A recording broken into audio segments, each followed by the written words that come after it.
안녕하세요. 홍주인 뉴스 그러니께입니다. 예, 홍주인 뉴스 그동안 김자진 장군과 관련된 여러 조작된 내용을 지금 시리즈로 방송하고 있는데요. 오늘 또 역시 그 궤를 같이 하여 김자진 장군이 같이 활동했던 그 신민부, 그 내용을 한번 다뤄보려고 합니다. 그래서 오늘 모신 손님은 익히 알고 계시죠? 제 오른쪽에 계신 김자진 장군 역사정립회 전재진 사무총장님 나오셨습니다. 안녕하세요, 총장님. 예, 안녕하십니까. 반갑습니다. 네. 저쪽 보고 한번 인사 한번 하시죠. 안녕하세요. 자, 그 다음에 이제 제 왼쪽에 계신 분, 오석 김혁장군, 증손자시죠. 김성태, 회장님 모셨습니다. 안녕하세요. 처음 뵙겠습니다. 네. 저쪽 보고 한번, 네. 자, 편하게 말씀하시면 되죠. 자, 김혁 장군이 이제 그 선양회를 하시고 계시다고, 어디에서 지금? 저희 김혁 장군님의 고향은 우리 경기도 용인입니다. 용인 기흥에 있습니다. 그럼 용인에서 지금 사업회를 지금 선양회를 지금 하고 계신 거죠? 선양회 대표로 하면서 유족 대표로 하고 있습니다. 그러면은 말 나온 김에 선양회에서 하고 계시는 일 하나만 있으면은, 저희가 김혁 장군이 4월 23일 날 1939년 4월 23일 날 순국하십니다. 지금부터 82년 전에. 그래서 매년 추모식을 하고 있고요. 그리고 10월 6일이 탄신이십니다. 그래서 10월 6일 날은 탄신제 겸 학술 세미나를 주관하고 있습니다. 정기적으로 하고 있습니다. 오늘 이 두 분을 모시고, 자, 김자진 장군, 그리고 북만주 지역에서 많은 독립운동 단체들이 활동했던, 그래서 총장님 어찌 보면은 그 활동했던 그 단체들이 그 통합되는 그 과정에서 이 어찌 보면 신민부가 탄생된 거라고도 할 수 있지 않겠습니까? 그렇죠. 북만주에서 활동하던 자유지 사변 끝나고 나서 만주로 다시 돌아오죠. 그래서 북만주, 해림, 영안 그쪽을 중심으로 밀산까지요. 몇 년 전, 한 2, 3년 전에 활동하던 북로군정서 때부터 활동하던 또 다른 단체들이 6개 정도 단체 될 거예요. 그게 통합한 것이 신민부라고 볼 수가 있습니다. 그때가 익히 알려진 대로 1925년도. 그렇죠. 23년부터 신민부를 준비를 하죠. 그래서 25년에 창설을 하는데요. 아마 이 과정은 당시 그 집행위원장을 하셨던 김혁 장군의 증손께서 자세히 알고 계실 테니까 한번 말씀 좀 부탁드립니다. 한번 말씀 좀 한번 해주시죠. 1920년대가 가장 어떻게 보면 21년도에 참 아픈 역사잖아요. 잔변이 있고 그렇지만 22년도에 그 다음에 바로 제일 통합된 단체는 처음에는 대한통일부라고 있었습니다. 그게 이제 처음에 모든 군사 단체가 모여서 그때 규모가 한 3,500명 정도 상당히 큰 규모였었는데 일단 너무 급하게 모이다 보니까 제가 알기로는 이제 여러 노선들이 많은 분들이 한꺼번에 모이다 보니까 이게 좀 통합이 좀 어려웠었어요. 그리고 나서 1924년도에 대한독립군단이라는 조직이 있습니다.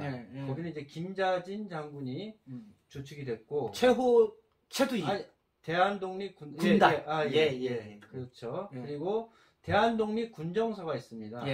그것도 1924년도에 거기는 이제 김혁 장군이 주도가 됐습니다. 그래서 두 단체가 주도가 돼서 24년도에 주도가 되고 나머지 8개 단체 국내 거기에 단체들이 모여서 81개 단체가 모여서 신민부를 실질적으로 1925년도 물론 아까 상 총장님 얘기하신 대로 23년도부터 준비를 해서 25년도 3월 달에 영안현에서 설립을 하게 됩니다. 그리고 신민부는 우리가 생각하는 단순한 뭐 군사단체가 아니라 상권 분립이 돼 있는 입법, 사법, 행정이 모두 돼 있는 하나의 정부 급입니다.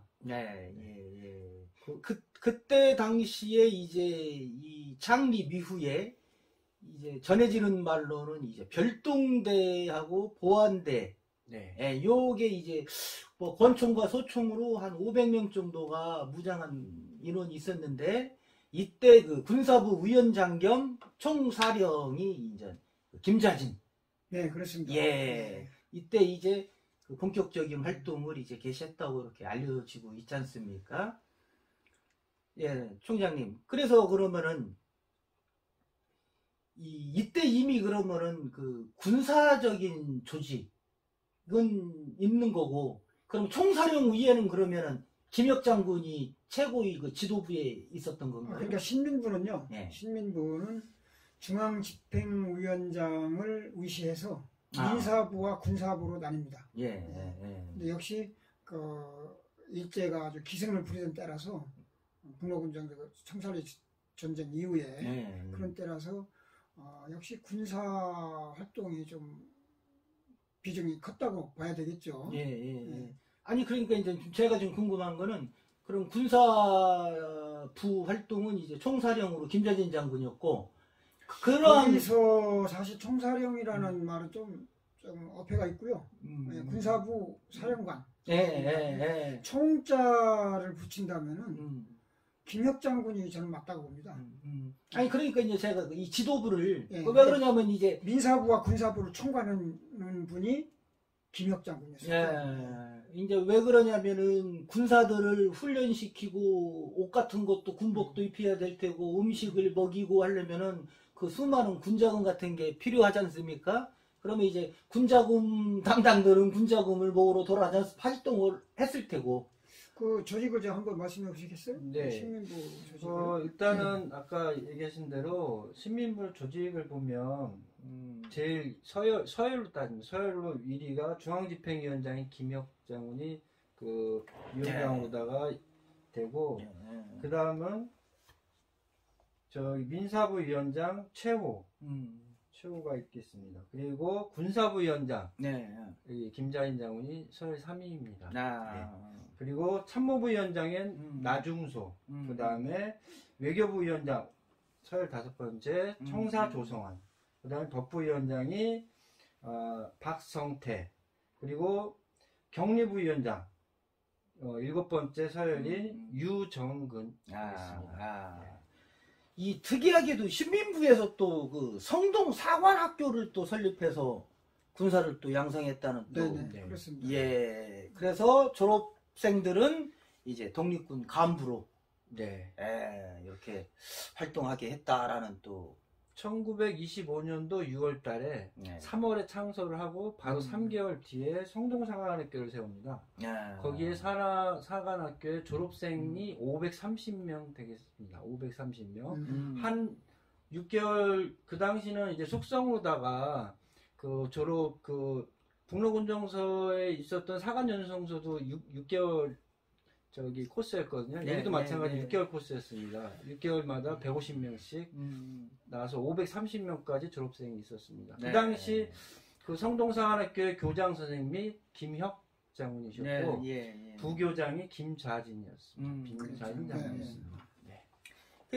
또 이 신민부가 그 만주의 그 마적들하고 또 중국 구국군 또 이 사람들하고 또 제휴 또 뭐 협약 이런 거를 해서 한중 연합전선을 구축해서 항일전을 펼쳤다는 또 그런 또 사실도 있더라고요. 글쎄요, 그 마적이라고 하는 것은 조금 어폐가 있고요.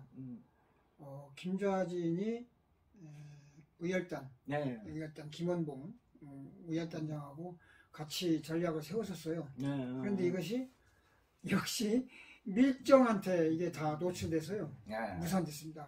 그런 전략.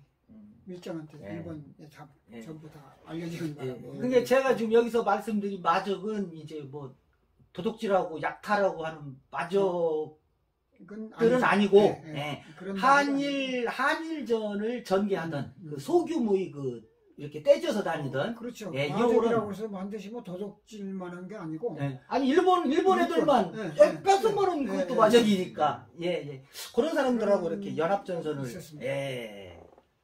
말씀하시죠. 네. 그 아까 뭐 밀정 얘기가 나와서 그런데 1926년도에 어떤 일이 있었냐면 순종 황제께서 서거하십니다. 네, 6월 예. 10일 날 장례식을 하는데 그 전에 앞서서 1919년도 3월 1일 날 그 고종 황제의 그날 장례를 기념하여 3.1 혁명을 일어났듯이 60만세 혁명을 일어나는 그날을 기준으로 해서 사실은 신민부에서 거대한 작전을 펼치는데 국내 진공작전을 계획했었습니다. 그 각지의 그 관공서나 모든 그 경찰서든 모든 그런 치안 관련돼 있는 모든 일본의 협조적인 단체들을 다 폭파하려고 그날 진공작전을 해서 해방을 하려고 했었는데 이것도 역시 밀정에 의해서 사전에 발각되는 바람에 결국 무산된 그렇죠. 있었어요. 그런 밀정이 상당히 많았어요.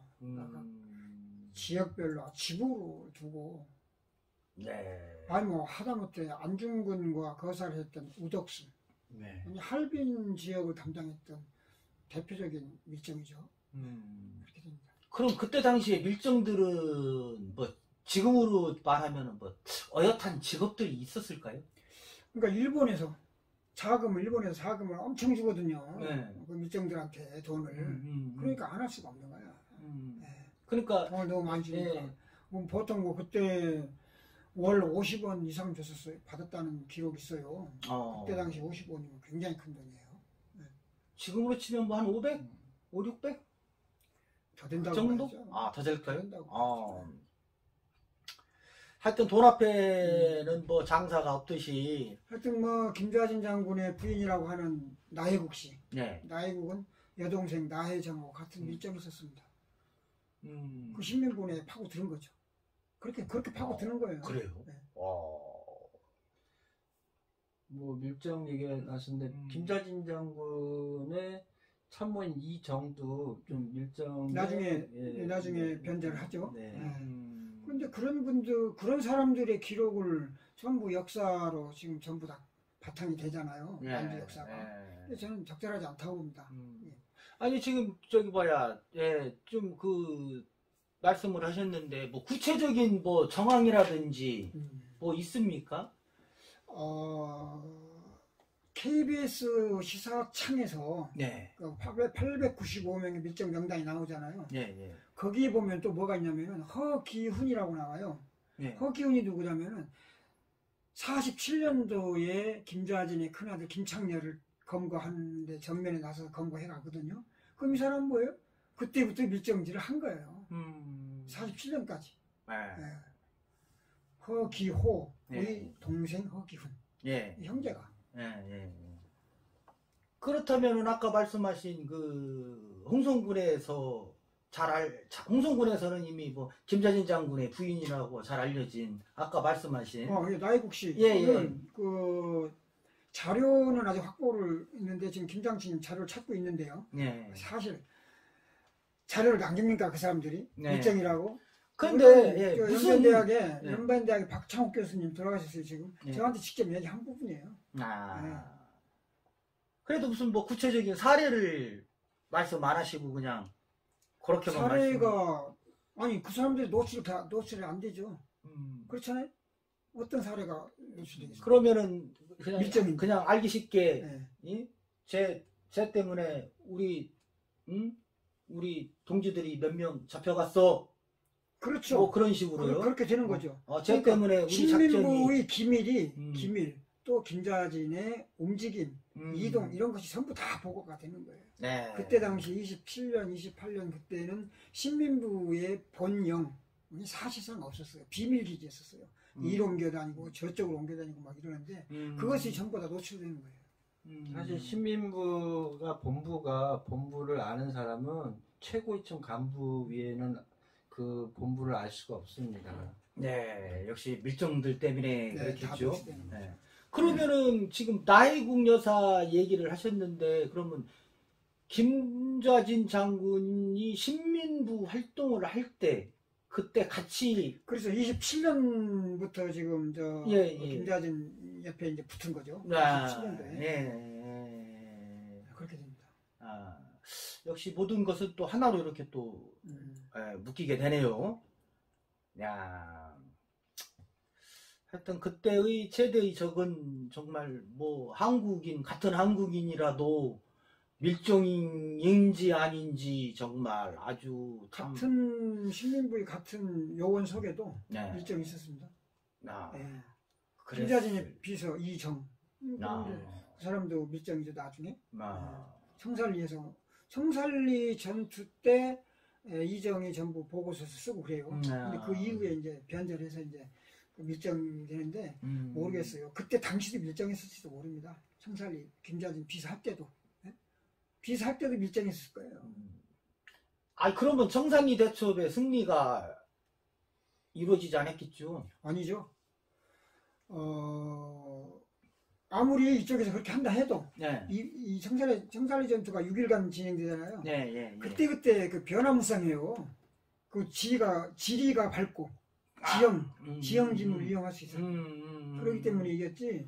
뭐 금방금방 보고한다고 그래서 기밀 누설 된다고 그래서 뭐 새벽에 아침에 저녁에 막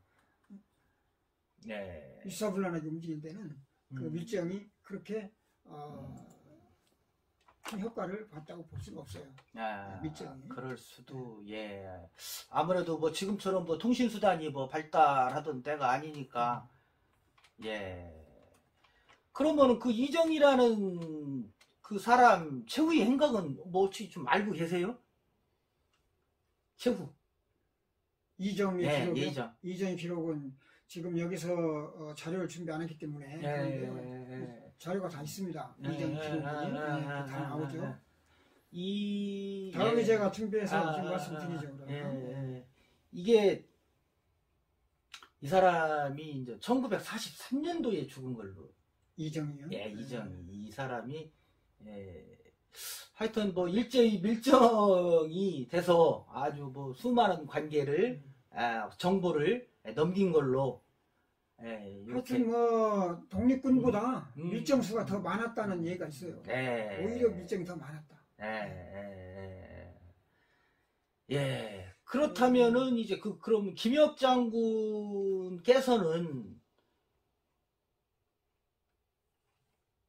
그렇게 활동을 하시면서 그때 역시 그럼 김좌진 장군 가족들과도 좀 어떻게 친밀하게 왕래가 있었나요? 혹시 들은 기억 있으신지요? 집안 어른들한테?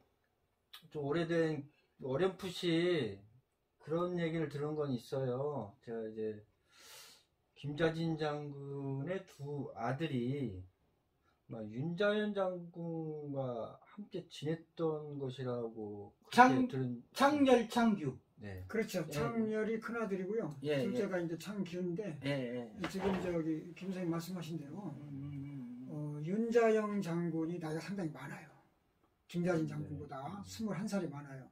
그러니까 아버지처럼 스승처럼 이렇게 지냈는데 역시 윤자영 장군이야말로 명실상부한 장군이죠.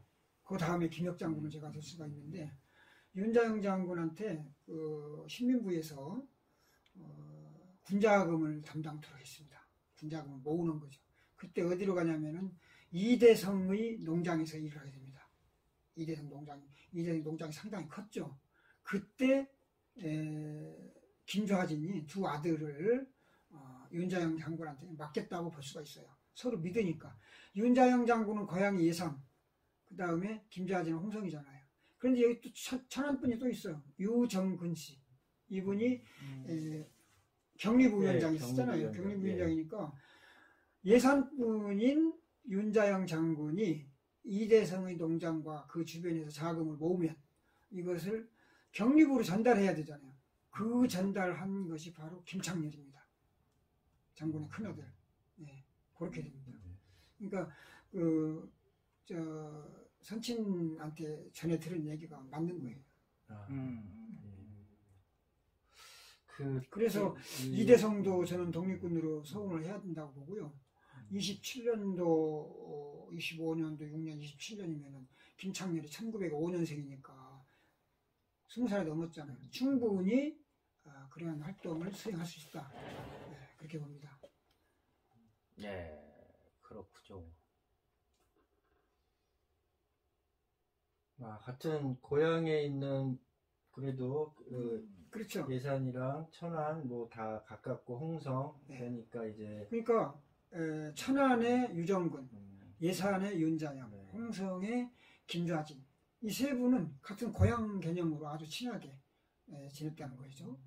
아마 김혁 장군도 네, 어때요? 뭐 그런 저희가 김혁 장군님은 용인 경기도 용인 기흥의 출신이신데 네. 그 원삼의 오광선 장군 지금 살아계신 오희혁 지사님 지금 생존해 계신 분이 10분도 안 되는데 그 지사님의 아버님 오희혁 지사님의 아버님이 오광선 장군이신데 그분과 경기도 용인 같은 원삼이잖아요. 친해서 취송이라는 호까지 내시면서 같이 활동하셨어요. 그러니까 그 어떻게 보면 만주에서 같이 활동할 때도 고향 한 분들이랑 그렇죠. 훨씬 더 친분을 가질 수 있고 신뢰가 되니까. 네. 네. 그 자금을 다 모아서 어떻게 아무나 전달하겠습니까? 그러니까 더더군다나 군자금 그때 같은 당시인데. 경우는 더 중요하니까. 이게 아까 이 양반 그 KBS 방송본 밀정 일부 배신의 기록 요거 총장님이 말씀하신 것 같은데 이 이정이라는 사람이 이 동명이인으로서 2명이 존재를 했다고 해요. 그런데 한 사람은 말 그대로 밀정이었고 그렇게 이제 KBS가 방송이 되다 보니까 또 다른 이정이라는 독립운동가가 있었는데 이분 후속들이 이제 KBS를 상대로 언론중재위원회에다가 이제 제소를 했다. 그래서 이제 이 또 다른 이정 이분은 충북 음성 출신의 독립운동가래요. 그래서 63년도에 건국훈장 독립장을 받은. 그러니까 이제 동명이인이다 보니까 어쩔 수 없는 이런 해프닝이 펼쳐졌는데 이게 또 한 가지 또 이번 거는 이 두 사람의 이정이란 이 사람들의 행적을 그 국가보훈청 여기에는 공문조서에는 두 사람이 한 인물이라고 또 동일 인물로 그러니까 기록되어 나이 차이도 많이 나요. 9살 차이가 이렇게 나는데 그러니까 이 기록이 참 난해. 그래서 우리가요 저는 이렇게 생각합니다. 신민부의 역사를 다시 써야 된다고 봐요. 잠시만요, 총장님 말 끊어서 죄송한데 요게 이제 요 동명이인으로 이제 그런 국가보훈처에서 하나의 조서로 되다 보니까 두 사람이 같은 서운을 받은 거예요. 밀정이 이정도 그러니까 밀정도 서운을 받고 독립운동가도 인정도 받고 이란 이게 대한민국 국가보훈처 서운심사 과정에서 펼쳐지는 이런 거 하나 가리지 못하고 이게 그래서 그러한 일이 사건이 있었습니다. 이게 또 참 말씀하시죠. 이어서 저기 말이죠. 그 신민부 수뇌부가 10여 명 체포되잖아요. 근데 어느 기록에는 보훈처나 어른기는 1927년으로 돼 있어요. 그또 우리가 조사해 보니까 28년 1월 25일이라는 말이에요. 이 문제는 김 선생님 어떻게 생각하십니까? 사실 신민부는 그 본부는 핵심 간부들 이외에는 그 본부를 알 수가 없습니다. 그래서 1급 비밀이기 때문에 근데 신민부가 2번의 습격을 받습니다. 본부를 2번 습격을 받는데 첫 번째 습격은 1927년도 2월입니다. 그때 선전부 위원장이신 허성묵 위원장님이 그때 피체되십니다. 네. 그리고 한 번만. 그때 피체되시고 그리고 28년도 1월 25일 이때 두 번째 본부가 습격이 되는데 석두하자, 석두하자에서 본부가 습격이 되는데 그때 12명 원래는 15명이 피체가 되는데 3명은 무혐의 처분되다가 경찰서에서 석방되고 12명이 체포됩니다. 그분들 명단을 좀 가지고 네, 그분들 명단을 다 갖고 있고요. 그 중에 이제 김혁 장군 있고 거기에 지금 아까 얘기한 경리부 위원장인 유정군, 유정군 핵심 간부이신 유정군 그분이 같이 피체가 됩니다. 네, 그렇죠. 네. 근데 이게 왜 이런 현상이 있냐 했더니 신민부에서 활동했던 여러 생존자분들이 계세요.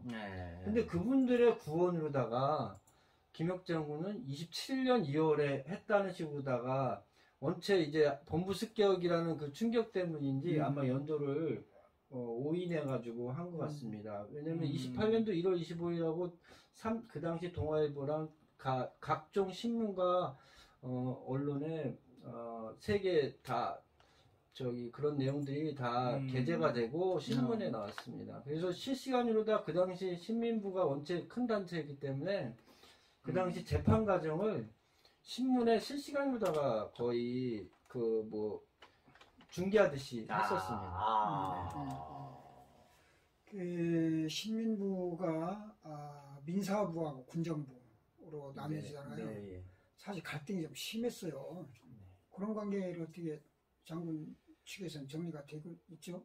어떻습니까? 사실은 아까 그 민사부위원장인 최우 분과 군사부위원장인 그 김자진 장군이 계셨는데 사실은 28년도 1월 25일날 피체되기 전부터 이 민정파와 군정파의 갈등이 좀 심했습니다. 어떤 게 심했냐면 군정파 쪽에서는 좀 빨리 좀 해서 군자금을 빨리 모집해가지고 물론 군자금은 어떻게 모였냐면 거기는 그 당시 분만주 지역의 관할구역에 있는 조선인들한테 세금을 걷었습니다. 세금도 걷고 또 상인한테도 좀 걷고 그래서 그거를 무기나 이런 것들 주로 이제 무력 투쟁 항쟁에 의해서 그쪽보다가 좀 더 많이 비중을 두는 쪽으로 했고 민정파는 지금보다는 지금 힘을 키우자 해서 아이들을 교육시키자 해가지고 그 당시 그 신민부에서 세운 학교만 해도 처음엔 50여 개였습니다. 50개도 엄청난 거였죠. 그게 100호마다 100호라는 게는 집 호자를 쓰는 건데 집 100개의 호마다 학교 하나 세우는 게 원칙이었습니다. 근데 후반부에 가면서 50호마다 학교를 하나씩 세웠습니다. 그래서 그 학교가 50호마다. 그러다 보니까 두 배로 늘어서 100개가 됐고요. 물론 그 학교는 민족 학교고 거기서 물론 기본적인 군사 훈련까지도 가정에서 배웠습니다. 근데 이제 원체 이게 그 김정인 장군은 극진 그 군사파이기 때문에 민정파와 좀 갈등이 있었고 그런 와중에 이제 28년도 1월 25일 날 피체되면서 김혁 장군이 그 중재 역할을 했었는데 그분이 피체가 되면서 그게 더 급작하게 갈등이 더 대립된 거죠. 그렇죠. 그렇게 됩니다. 그래 김혁 장군이 피체되면서 김자진이 사실상 신민부를 지휘를 하죠. 사실상 그때부터인데 민정파와 군정파가 상당히 갈등이 심했습니다. 의사충돌도 많았고. 그래서 좀 역사적으로 좀 그런 일이 있었습니다. 1928년도 10월 달에 이제 군정파에서 군자금 모집에 좀 너무 열정적으로 하다 보니까 빈주 현인에서 빈주 사건이라는 참 안타까운 사건이 있었습니다. 그 사건 이후로 이 민정파 군정파는 이제 더 이상 어떻게 같이 병립할 수가 없는 단계까지 갔습니다. 빈주 사건으로 그렇게 됩니다. 빈주 사건은 좀 소개하시겠어요? 예. 좀 아픈 역사인데요. 그러니까 참. 사실은 이제 김자진 장군의 수하들, 수하들이 이제 사실 상인연합회에서 회의를 합니다. 왜냐면 이제 그 당시 28년도면은 조선인들이 사는데 되게 어렵거든요. 그분들이 뭐 풍족한 것이 아니기 때문에 그 세금을 내고 군자금을 이제 상인연합회나 연합회라는 건 우리 상인들 지구 따지면 이제 상인조합에서 회의를 엽니다. 이제 세금이 너무 과하니까 좀 줄이든가 아니면 우리는 시민부에서 탈퇴를 하겠다. 이렇게 해서 회의를 하려고 하는데 그 회의장에 그 김자진 장군의 수하들이 와서 군정파. 예, 군정파가 와서 총기를 난사하게 됩니다. 안타까운 일인데요. 그래서 거기서 몇 분이 사상자가 생깁니다. 그런 바람에 이제 민정파는 그 군정파와는 완전히 대립돼서 그때부터는 사실상 이제 군정파는 같이 병립할 수 없었고 그리고 나서 사실 아픈 역사지만 또 상인연합회랑 또 민정파에서도 걸석 재판을 합니다. 사실 그래서 김자진 장군에 대해서 사형 선고를 합니다. 그런 역사가 있었어요. 그것이 이제 28년 말이 되고요. 예, 29년 초에 사실상 신민부가 해체됩니다. 해체되면서 아나키스트라고 그러죠. 김종진 씨 이런 분들이 와서 무정부주의라고 하는데 저는 무정부주의라는 용어는 저는 적절치 않다고 봐요. 이 아나키즘을 무정부라고 하는데 무정부가 아니고 그 일본 유학생들이 일본이 대학생들이 무정부주의라고 번역을 했다는 건데 저는 그렇게 안 보고 김자진이 한족연합회를 이끌 때 창립하고 준비할 때 29년 10월에 하죠. 그때 그 시책이라고 할까요? 시국 보면은 이제 군사도 군사지만 이제 교육에 또 경제, 교육, 그다음에 평화, 평등, 인권 이런 단어가 쏟아져 나오거든요. 그래서 무정부주의라기보다는 저는 제가 그 말을 붙인다면 자유경제주의 뭐 이렇게 다시 해석하고 싶어요. 그래서 사실상 29년 초에 신민부가 해체되면서 한족연합회를 이끌어 가는데 10월 달에 한족연합회를 발족을 하고 거기에 위원장이죠. 주석이 됩니다. 김자진이. 그리고 이제 10월부터 정미소를 준비하게 됩니다. 그때 당시 한족 사람들의 땅을 빌리죠. 엄청나게 큰 땅을 빌려서 거기서 농사를 짓게 하고 그 농사를 지어서 벼를 수확을 하면 한족이 운영하던 정미소에 가서 방아를 찢는 것보다는 우리가 그 정미소를 차려서 하면은 분자금도 거기서 수익도 올릴 수 있고 또 싸게 해줄 수도 있고 농민과 한족연합회의 자금 이런 것을 도모하기 위해서 정미소를 차린 거거든요. 그러니까 29년 10월 달에 정미소를 차리기 시작해서 11월, 12월 3개월도 운영을 못하고 김자진이 이제 총을 맞잖아요. 지금 기록에는 김자진이 정미소에서 총을 맞았다고 하는데 요 문제는 고려공산당 만주 총국의 김자진 음해 부분에서 나오는데 이 부분은 제가 여기 시청자 여러분들 약속을 드립니다. 무슨 약속이냐? 다음 시간에 이것은 정확하게 제가 분석을 해드리겠습니다. 아니 그러니까 지금 아까 그거를 무슨 사건이라고 해야 될까요? 참변?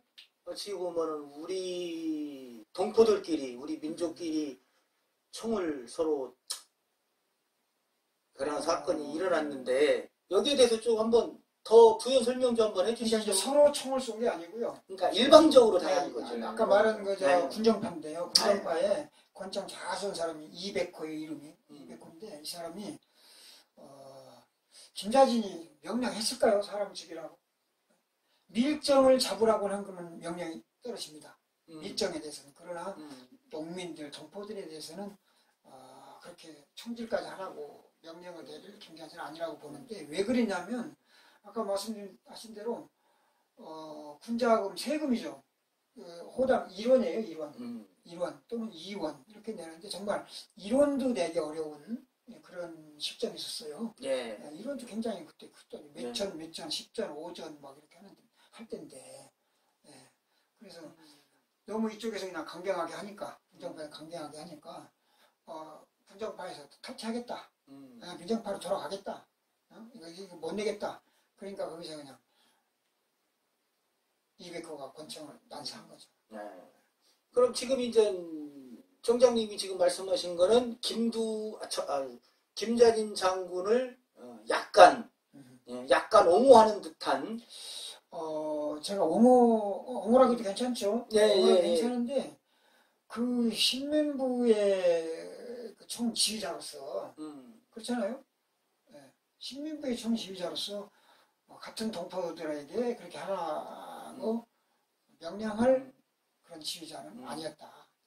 그런데 아까 우리 김성태 오석 김혁 장군 사냥의 김성태 대표님은 달리 표현을 하셨죠.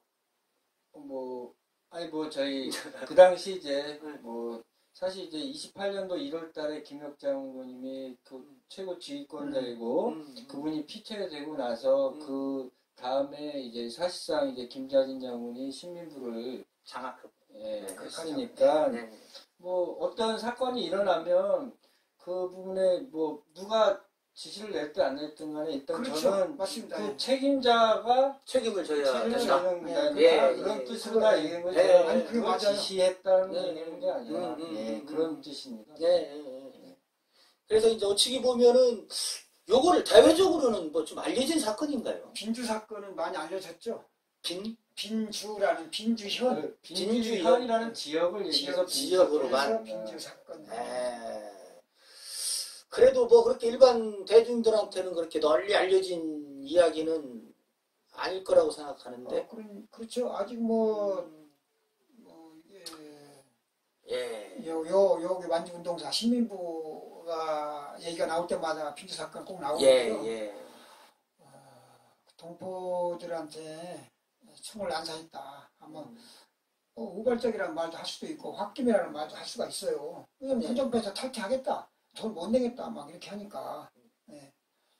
그렇죠. 참 신민부한테는 아주 치명적인 그런 사건이었죠.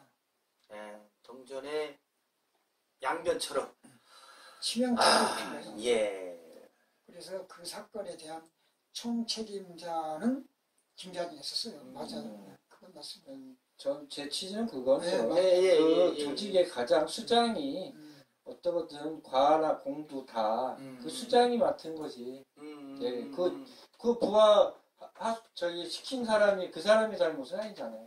저는 그렇게 생각합니다. 그 수장이 실질적으로 모든 공과는 다 과도 마찬가지, 공도 마찬가지.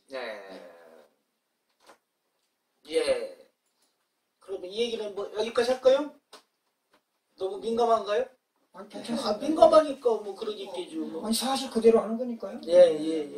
그러니까 총장님께서 말씀하시는 거는 역시 그때 당시에 기록도 혹시 설사 기록이 남아 있더라도 어느 파에 누가 작성한 기록이냐에 따라서 그것은 자기들의 입장을 대변하고 또 상대방을 헐뜯는 그런 한 기록이 될 수도 있으니까. 그래서 정말 이 시대에 우리는 정말 어떻게 공정하게 역사 정의 관점에서 정리를 하느냐는 앞으로 우리 숙제로 남아있는 겁니다.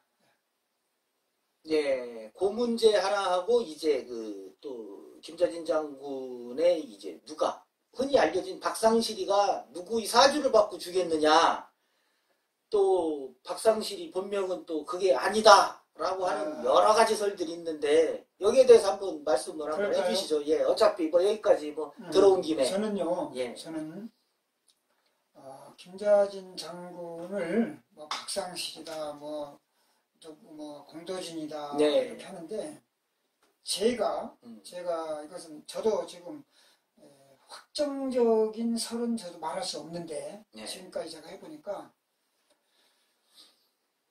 고려 공산당 만주 청국에 의하면 김자진 장군이 신민부 순회들과 정미소를 시찰하러 나왔을 때 총을 쐈다 이렇게 돼 있어요. 신민부는 벌써 1년 전에 29년 초에 해체했는데 무슨 30년 1월 24일 날 신민부 순회가 거기를 시찰 옵니까? 안 그래요? 그러면 좋다. 여럿이서 왔는데 그 신민부 순회부라고 하면은 그 몇 명이 같이 왔을 거 아니에요. 거기다 대고 총을 쐈다고요? 아닙니다. 총을 쏠 수가 없습니다. 그걸. 그래서 이런 문제는 저는 조작이라고 보는데 왜 조작이냐? 2월자에 첫 번째 보도가 되잖아요. 2월자에 2월자에 이게 김자진의 그 사망 소식이 첫 번째 보도가 매일 신보죠. 매일 신보. 동아일보에 보도되는데 며칠 뒤에요. 며칠 뒤. 그렇게 보도가 돼요. 박상실로. 박상실로 보도가 되는데 지금요. 김좌진의 가족 측에서는 방앗간이 아니라는 거예요. 방앗간이 아니고 산시역 앞에 밤에 비밀 장소에서 회의하고 김자진이 잠깐 나와서 소변을 봐야 할 거 아닙니까? 근데 그때 총 맞는 거예요. 그때. 그러면 그 회의 비밀 장소와 비밀 그 회의와 그 장소를 밀정에 의해서 노출된 거 아닙니까? 그러니까 김자진이 여기 온다. 이렇게 되니까 일본 군경에 의해서 저는 또는 밀정에 의해서 총을 맞고 며칠 있다가 저는 이 김자진의 암살을 조선인이 주겠다고 조작했다고 저는 봅니다. 저는. 일본 군경에 김자진을 뒤에서 총을 쏘고 밤에 저는 그렇게 봅니다. 분석을 해보니까 그렇게 돼요. 도저히 뭐 정미소에서 총을 쏠 수도 없고 뭐 아침 먹는데 무슨 뭐 젓가락이 부러졌다는 등 뭐 별 얘기를 다 하는데 제가 연구해보고 분석을 해보니까 제가 앞으로 결론을 이렇게 내리려고 하는데 오늘 조금 한 2달 정도 제가 더 검토를 하려고 했는데 하여튼 뭐 그러니까 얘기가 해야죠. 아니 그래서 총장님 이 아까 비서 이정 이 사람 얘기를 했지만 그 일본인들이 공개한 또 일본 그 문서 거기에 보면은 그 이정 이 밀정이 보낸 문서가 있거든요. 그런데 그거에 보면은 김자진 장군의 이제 그 용모 키가 나오죠. 6척 1촌이라고 나오거든요. 그러면 6척 1촌이면은 우리가 먼저 번에 보도한 내용은 김자진 장군은 우리가 생각한 것처럼 키가 크지 않다. 이정이라는 사람이 이정이라는 사람이 김자진의 키를 쟀을까요? 생각해보세요. 아니 키를 어떻게 뭘로 재요? 그냥 크니까 6척 정도 되겠다. 이렇게 되는 것이지. 옛날 말에 6척 장신, 7척 장신 어떤 게 더 통용화됐죠? 키가 크다라는 것을 9척 장신이라고. 9척 장신. 그러면은 6척이라면은 그렇게 큰 비유는 근데 또 정확하게 또 일자 1촌을 또 붙였단 말이에요. 아니 생각해봐요. 6척 1촌이라는 키를 누가 쟀냐고. 이거요. 그러니까 일본 애들이 조작한 문서야 저게. 근데 요거 역시 저기에 일본 애들이 저렇게 그 기록한 문서를 우리는 역사 그대로 받아들이고 있잖아요. 저는 그렇게 용납할 수 없습니다. 그러니까요. 제가 이제 다시 말씀드리면은 어쩌면은 그 밀정 이정이 보낸 그 문서 거기에 김자진 장군의 키는 6척 1촌이다 하다 보니까 이제 그거를 근거로 키가 큰 거구였을 것이다. 이제 요렇게 이제 발단은 시작. 이 됐을 것 같고. 이 척이 자책작이잖아요. 자책자거든요. 예. 풍자 두자한테 자책인데 한 척이면은 30cm로, 30cm. 네, 30cm, 368이랍니다. 180cm라는. 80이랍니다.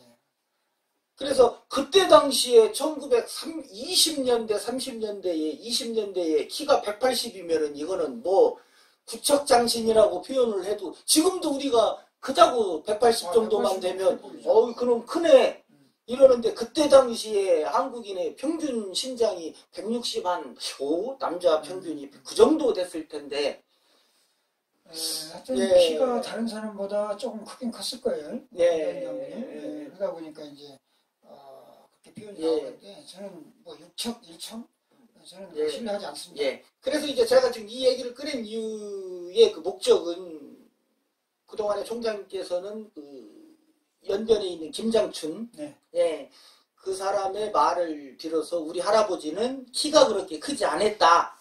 그리고 김자진 장군 갈산에 있는 기념과 생가지 안방에 사진이 네. 있어요. 예, 예. 그 사진을 봐도 알아요. 네. 180은 사진으로 봐도 네. 180은 안 되고 해요. 예, 옆에 있는 사람들하고 찍은 그렇죠. 그거를 비교해 봤을 때, 예. 그래서 이제 그러한 것도 어떻게 보면은 그 김도하진 장군의 왜곡, 이런 것도 역시 그 이 비서의 밀정이 보낸 그 문서를 또 어느 정도는 또 기초로 해서 그렇죠. 예. 어느 정도는 타당성이 있는 부분이 전혀 없는 건 아니에요. 있기는 있는데 예. 터무니없는 게 사실 더 많죠. 예. 그리고 뭐 일본이 유리하게 쓰지 뭐 우리 독립군위에서 합니까? 예. 그런데 일본 학자들이 전부 꼬들하는 거야. 조선 총독부에서 어떻게 거기서 김도한이가 나와요? 예. 김자진이 가족으로 어떻게 거기서 김도한이 딱 등장하냐고. 예. 참. 네. 김혁 장군께서 이제 62년도에 건국훈장 독립장이 추서되셨네요. 네, 예. 네. 그래도 오늘 저희 홍주인 뉴스 그러니까 출연해 주셨는데 김혁 장군과 관련된 좀 뭐 우리가 몰랐던 이야기 아니면은 너희들도 좀 알고 배워라 하는 이야기가 좀 있으면 한마디 해주시죠. 일단 김혁 장군 뭐 여기 보신 시청자분들이 잘 생소할 수도 있는데 어찌 보면 김혁 장군님은 무인이셨고 대한제국 육군무관학교 1기 졸업생이세요. 그 당시 네. 1기 졸업생이신 분이 몽호 화학수 장군 제천에 계신 그분과 동기생이고 그 청사 조성한 그분은 2기생이고 네. 2기생이고 되게 친하신 분이셨고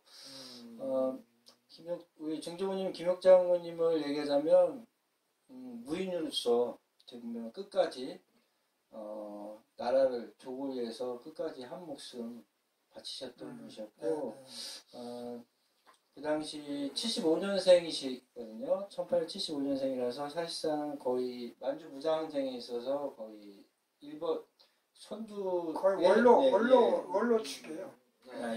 물론 60년대 홍범도, 뭐 윤자영 바로가 그 위쯤입니다. 예, 가출옥되십니다. 네. 그때 이제 옥중에서 얻은 준병으로 인해서 네. 35년도 5월 26일 날 가출되시고 예. 그 37년도 그 이후에 5월 26일 날 가출되시고 나서 그 신문에 그 당시 이제 원체 그 신민부 수장이셨고 원체 유명하신 분이셨기 때문에 오히려 지금보다 그때가 더 훨씬 더 유명하신 분 같습니다.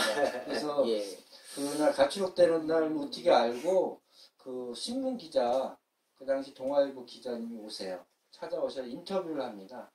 그래서 그 당시 수감 생활이나 앞으로 어떤 일을 하실지를 얘기하면서 그때 이제 그 당시 같이 그 체포됐던 유정근 지사님의 그 안부를 걱정하시면서 그분에 대해서 되게 염려하시고 그리고 그 당시 이제 철기 이범석 철기 이범석을 딱 단도직으로 얘기하는 게 뭐냐면 왜냐면 이제 그 김혁 장군이 25년 8월 25일 날 그 철기 이범석 장군이 결혼식을 하세요. 김마리아랑 그 당시 영안연에서 결혼식을 합니다. 영안에서 좀 재밌는 얘기인데 그 당시 김혁 장군님이 주례를 했어요. 8월 25일 날. 북만주 최고 수장이시니까 이범석 장군이 그 주례를 쓰시고, 그 당시 증인으로 다 2명 있는데 청사 조성환과 백야 김자신 장군이 증인했습니다. 예. 아마 이렇게 다들 친분이 있으시고 그런 관계이기 때문에 그런 것 같습니다. 그러면서 35년도 5월 26일 날 나오시면서 후배들한테 정말 열심히 그래도 싸웠던 것에 대해 격려하시고, 그리고 고향으로 내려오십니다. 고향으로 오시고 37년도 4월 달에 그 일송 김동삼 선생님 계세요.